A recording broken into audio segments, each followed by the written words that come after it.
অন্তিম কৃষ্ণ রহিতে গৌ নিজেই করে মনে আপনা আপনি গৌর ধরণী চরণে। তাহলে সর্বপ্রথম আজকে কি দেখছি চৈতন্য মহাপ্রভু নিজে নিজেই চরণ ধরে কাঁদছে। আজকে মহাপ্রভুর ভাবটি কেমন না শ্রীবাসন দেহ মধ্যে ও আপনারা জানেন তো যে আমাদের মহাপ্রভু মানে নিমাই প্রতিদিন কারাবিনা কীর্তন হয়েছে। কারাবিনা কীর্তন হয়তো শ্রীবাসনে নিরায় শ্রীবাসকে জানো না সঙ্গে একটা দেবতা আছে এরকম ওকে লাগিয়ে থাকি লাগে কি নাম বলো তো? তোমাদের পাড়ায় পাড়ায় গেছে নাকি না আমি এত তাড়াতাড়ি আনসারটা দিয়ে দিলে সেই নারদমণি কলিযুগে হয়েছে যে ভক্ত শ্রীবাস কেন দিন রাত বিনা দান নিয়ে তারাই সবাই তো ভগবান বলেছেন দিন রাত তুমি আমার নাম করো তো যে নারায়ণকে দিন রাত নাম করছো সেই নারায়ণকে তোমার আগিলায় কলিযুগে কীর্তন গাইবে। তো দেবশ্রী নারদ হচ্ছে আমাদের কলিযুগে ভক্ত শ্রীবাস।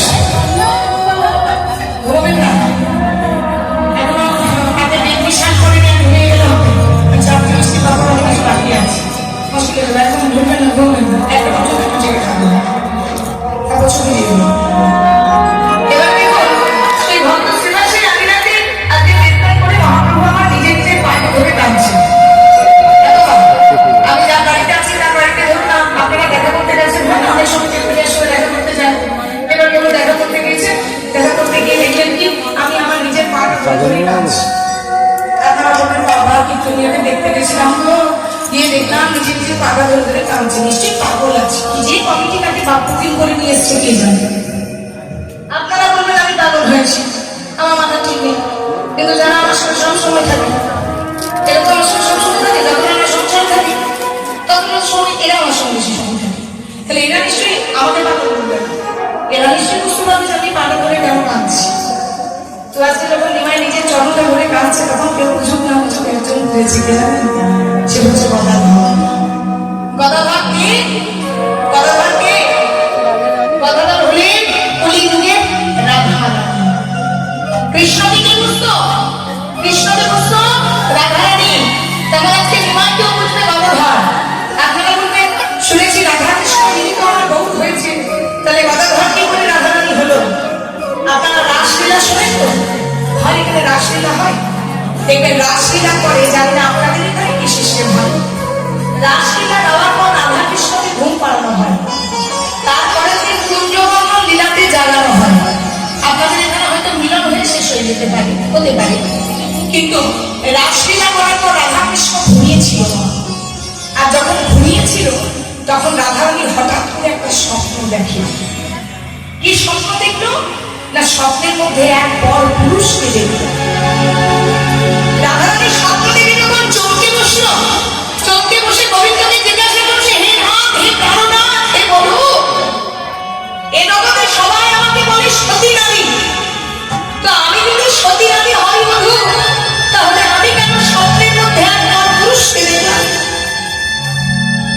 তুমি কাকে দেখেছো রাধে? আমি দেখলাম এক সন্ন্যাসী পুরুষকে। হঠাৎ বড় পুরুষ হবে কেন রাধে? আগামী কলিযুগে আমি তো আর হাতে বাঁশি নিয়ে চরণে রোপণ করে মাথায় চূড়া নিয়ে নিশ্চয়ই কদম তলায় বাজাবো না।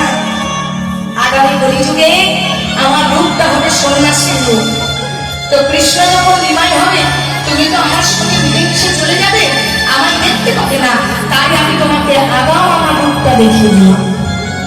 যখন রাম আর সীতা দুজনা মধুচন্দ্রিমায় গিয়েছিল মধুচন্দ্রিমা মানে কি আমরা যখন বিয়ের পর হাড়ি মনে যাই তেমন রাম আর সীতা মধুচন্দ্রিমায় গিয়েছিল চন্দ্রপুর পর্বতে। চন্দ্রপুর পর্বতে সীতাকে রামচন্দ্র দেখিয়েছিল কৃষ্ণ রূপ বলেছিল প্রভু এই রূপটা কার না এই রূপটা আগামী দাপর যুগে আমার রূপ। আবার দাপর যুগে রাধারানীকে দেখালো আগত কলিযুগের রূপ। রাধারানীর মনে একটা আফসোস হয়ে গেল যে বধূ তুমি সন্ন্যাসী সাজবে আর আমি তোমার সঙ্গে যদি মিশে যাই তবে তো আমি দেখতে পাবো না তোমার সন্ন্যাসী বেশি কেমন লাগছে। ভগবান বললেন আমার নাম যেমন ভক্তবাঞ্ছা আমার কাজ হচ্ছে ভক্তের মনের বাসনা পূরণ করা।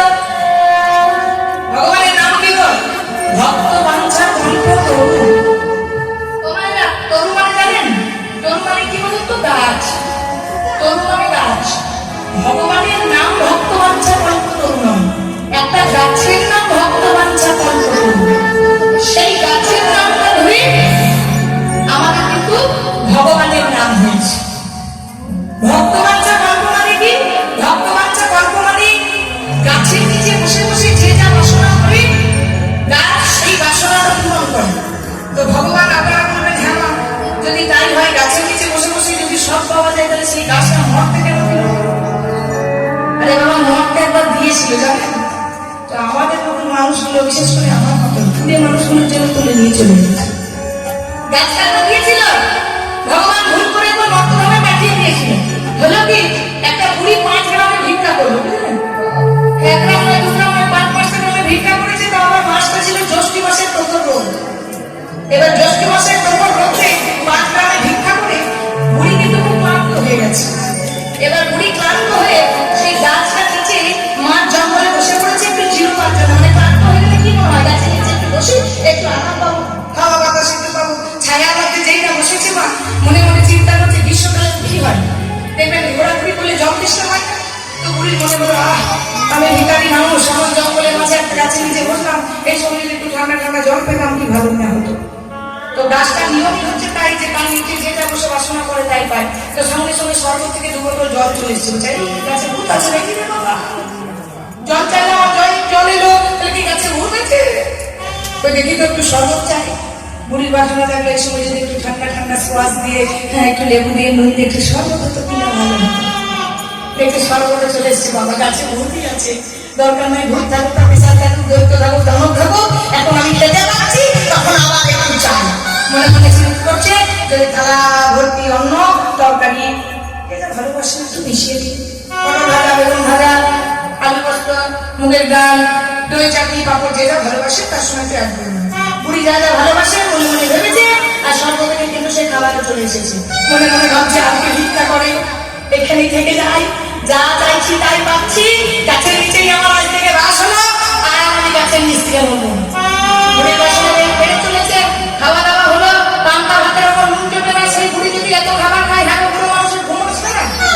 এমনি কম বয়সে তুমি ঘুরছে এখানে, বুড়ো বুড়ো তারা তোমার করেছে ঘুমাচ্ছে না। বুড়িটা ঘুম চলে এসছে, মনে মনে ভাবছে হায় হায় এই সময় একটা সোনার পালন করতাম, কি আরাম করি না ঘুমোতাম। আর আমি দেখেছি কীর্তনের প্ল্যাটফর্মটা হচ্ছে একটু ঘুমোবার প্ল্যাটফর্ম। যখন এই অর্গেনের শুরু বাজে, মাসির শুরু বাজে, শ্রোতারা যেন মহাপ্রসাদ ধরনের ঘুরতে থাকে। আমি দেখেছি বাড়িতে দেখুন আপনি বসে রাখুন, ঢোল আসবে না, কিন্তু এই গ্রামের আওয়াজে আসবে একটু ঢুলতে থেকে। হ্যাঁ আমি জানি একদম। সেই বুড়ির কিন্তু ঘুম চলে এসছে, আর মনে মনে ভাবছেন যে একটা পালন হবে না, একটা স্বর্ণ থেকে সোনার পালন করে এসেছে, বুড়ি সোনার পালনটার উপর দিব্যি শুয়েছে। শুয়ে ভাবছে বাবা এই সময় যদি একটা সুন্দরী সুন্দরী দুটো মেয়ে আসতো আর আমার মাথা পড়াতে একটু বাতাস করতো, আমার সবটা বুঝুন কোথায় যাচ্ছে, বাসনা করতে করতে কোন জায়গায় যাচ্ছে। স্বর্গ থেকে দুটো সুন্দরী পড়িয়ে এসেছে, মাথা গলায় বড় বড় পাখা নিয়ে এসেছে, রাজা থেকে পাখা করতো, সেই পাখা নিয়ে বাতাস করছে। কুড়ি ভাবছে এলো এলো দুটো এলো, আর দুটো যদি আসতো, কত কষ্ট করে 5টা ভিক্ষা করে পাগুলো ব্যথা হয়ে গেছে, একটু তেল দিয়ে ভালো করে মালিশ করে দিত, কি আরাম। আরো দুটো মেয়ে এসেছে, কি ঘুম ঘুমছে বুড়ি লাগবে খানিকবারে ভাবছে সবই তো হলো, মাঠ জঙ্গল গাছের নিচে শুয়ে আছি, এই সময় যদি একটা বাঘ আসে আর বাঘ এটা হাম করে আমাকে খায়, কি হলো?